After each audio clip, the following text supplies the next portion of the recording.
Mi nombre es Estela Díaz Villar, alumna de la materia de Derecho de Ejecución de las Penas, misma que se imparte por la maestra Miriam Yasmín Hernández Prudencio, correspondiente a la unidad 2, actividad 2, y vamos a estar abordando el tema del marco jurídico del derecho de ejecución de las penas. Para iniciar con la explicación, considero tener claridad en saber qué es el marco jurídico, siendo este el conjunto de leyes, reglas, legislaciones y cualquier otro instrumento con rango de carácter legal que son utilizados de forma secuencial y coherente, los cuales una vez aplicados permiten sustentar todas las actuaciones y actividades en materia legal. Ahora veamos qué es el derecho de ejecución de las penas. Es el conjunto de actos que tienden a dar cumplimiento a los pronunciamientos contenidos en los fallos o parte dispositiva de las resoluciones judiciales ejecutables recaídas en un proceso penal.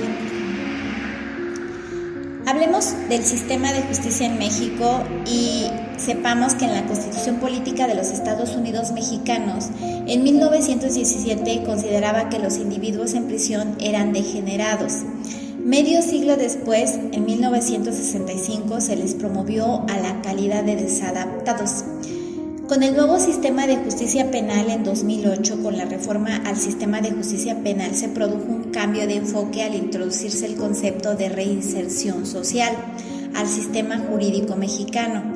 El interno ya no es tratado como objeto, sino como sujeto de derechos y obligaciones.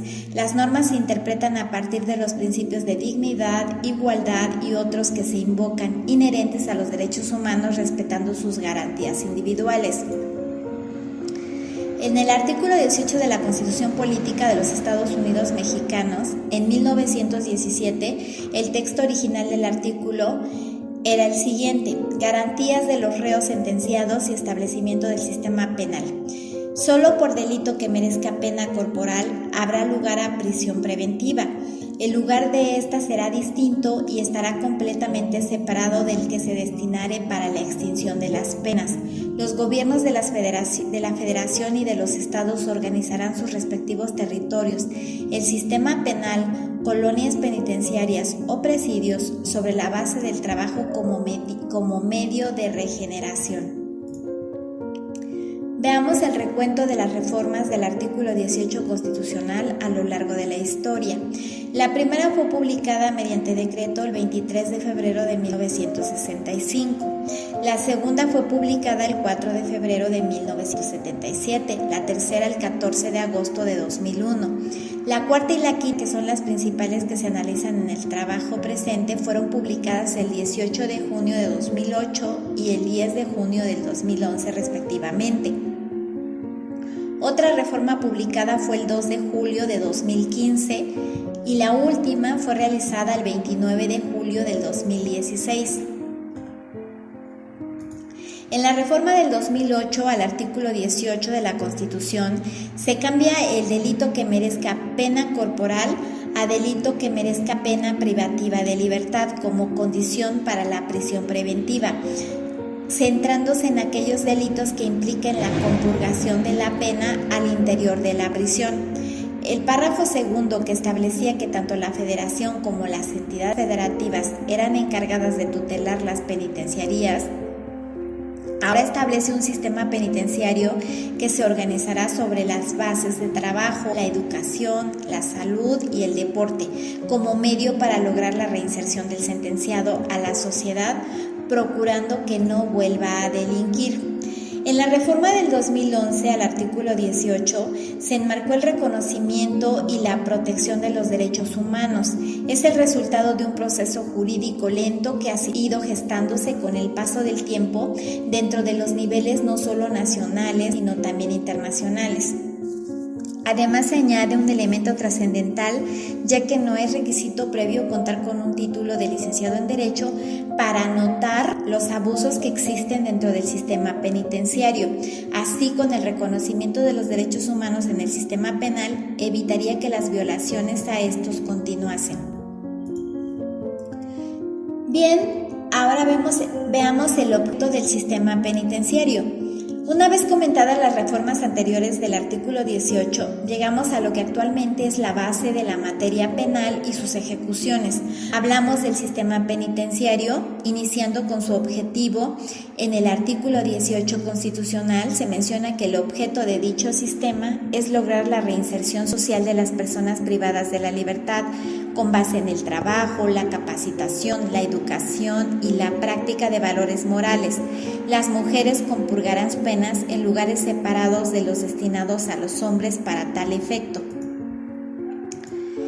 Las bases del sistema penitenciario, de acuerdo a lo establecido en el artículo 72 de la Ley Nacional de Ejecución Penal, son bases de la organización del sistema penitenciario para lograr la reinserción social, el respeto a los derechos humanos, el trabajo, la capacitación para el mismo, la educación, la salud y el deporte. Estas bases serán elementos esenciales del plan de actividades diseñado para las personas privadas de su libertad en los centros penitenciarios. El régimen de excepción para la delincuencia organizada y para otros internos que requieran medidas especiales de seguridad.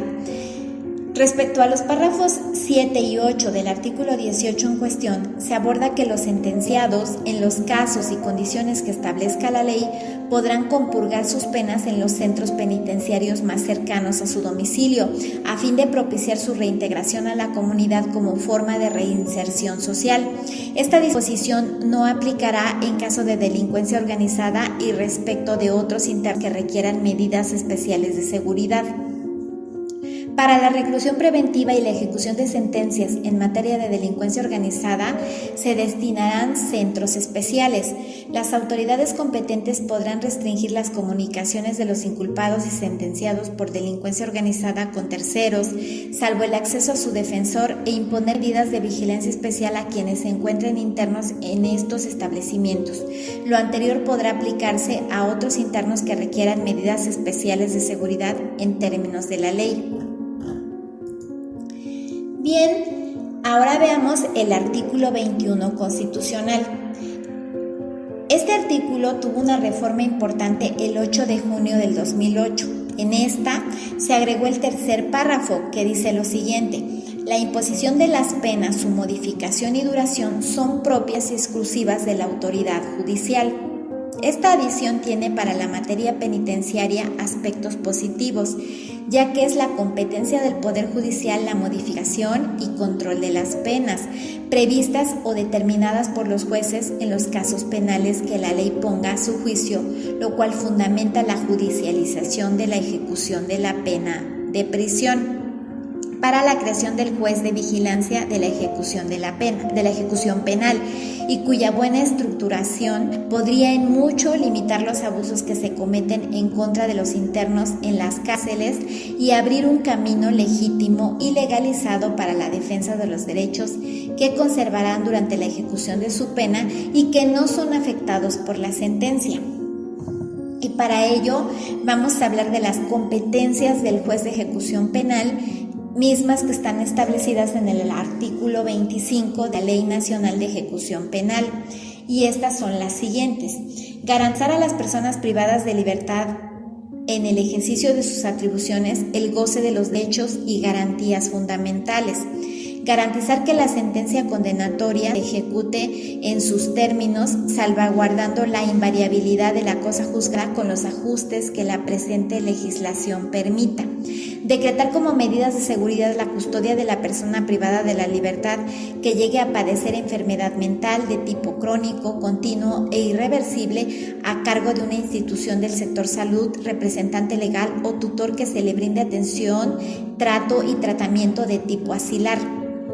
Sustanciar y resolver los incidentes que se promuevan para lograr el cumplimiento del pago de la reparación del daño, así como las demás que se promuevan con motivo de la ejecución de las sanciones penales. Garantizar a las personas privadas de la libertad su defensa en el procedimiento de ejecución. Aplicar la ley más favorable a las personas privadas de la libertad. Establecer las modalidades sobre las condiciones de su supervisión establecidas para los supuestos de libertad condicionada, sustitución de penas y permisos especiales.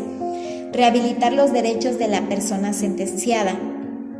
Imponer los medios de apremio que procedan para hacer cumplir sus resoluciones y las demás que la ley y otros ordenamientos le confieran. Ahora veamos la estructura de la Ley Nacional de Ejecución Penal. La Ley Nacional de Ejecución Penal en su estructura cuenta con 6 títulos, 34 capítulos y 207 artículos que regulan el internamiento de los sentenciados con la finalidad de mejorar las condiciones en las cárceles y centros penitenciarios del país a través de alternativas de justicia y reinserción social. Veamos la siguiente tabla en la cual se muestra la estructura de esta ley. Bien, continuamos con la Ley Nacional del Sistema Integral de Justicia Penal para Adolescentes. En su título 7 nos habla de las medidas de sanción.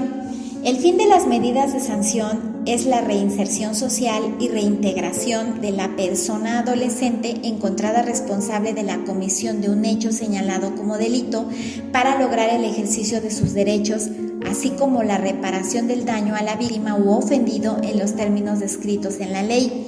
Para llevar a cabo esto, se deberán considerar los ámbitos individual, familiar, escolar, laboral y comunitario en los que se desarrolle la persona adolescente. En el artículo 155 de la Ley Nacional del Sistema Integral de Justicia Penal para Adolescentes establece los tipos de medidas de sanción, y estas son medidas no privativas de libertad y medidas privativas o restrictivas de libertad.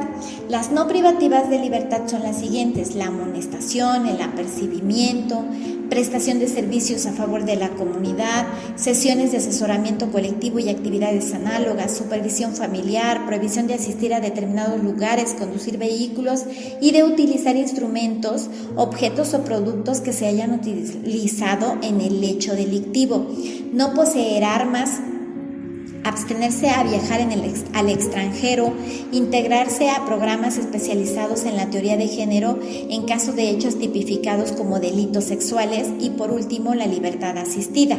En el caso de las medidas privativas o restrictivas de la libertad está la estancia domiciliaria, el internamiento y el semi-internamiento o internamiento en tiempo libre. La ejecución de las medidas de sanción consiste en lo siguiente: la amonestación deberá ser clara y directa. El apercibimiento es la conminación que hace el juez a la persona adolescente para que evite la futura realización de conductas tipificadas como delito. La prestación de servicios a favor de la comunidad es que la persona adolescente realice tareas de interés general de modo gratuito. Las sesiones de asesoramiento colectivo y actividades análogas, la persona adolescente asiste y cumple con programas de asesoramiento colectivo u otras actividades análogas a cargo de personas e instancias especializadas. La restauración del daño, el órgano jurisdiccional puede considerar como reparado el daño de conformidad con lo establecido en la sentencia y satisfacción de la víctima u ofendido en su caso. La libertad asistida consiste en integrar a la persona adolescente a programas de formación integral bajo la vigilancia y seguimiento de un supervisor con el apoyo de especialistas. La ejecución de las medidas de sanción, pero ahora las medidas de sanción privativas de libertad, son las siguientes en su ejecución. Estancia domiciliaria consiste en la permanencia de la persona adolescente en su domicilio con su familia. El internamiento se utilizará como medida extrema y por el tiempo más breve que proceda a las personas adolescentes que al momento de habérseles comprobado la comisión de hechos señalados como delitos se encuentren en el grupo etario 2 y 3. Cómputo de la duración del internamiento. Una medida de sanción de internamiento se deberá computar en el periodo de internamiento preventivo al que hubiere sido sometido la persona adolescente. El incumplimiento de las medidas de sanción no se podrá considerar como delito. Y por último, el semi-internamiento consiste en la obligación de la persona adolescente de residir en el centro de internamiento durante los fines de semana o días festivos, según lo determine el órgano jurisdiccional, pudiendo realizar actividades formativas, educativas, sociolaborales, recreativas, entre otras, que serán parte de su plan de actividades. Y bien, a manera de conclusión, podemos decir que el artículo 18 y 21 constitucional constituyen principalmente el marco jurídico del sistema penitenciario mexicano, surgiendo así la ley reglamentaria de dicha materia, la cual es la Ley Nacional de Ejecución Penal, misma que se encuentra en vigor desde el 16 de junio de 2016. Muchas gracias por su atención.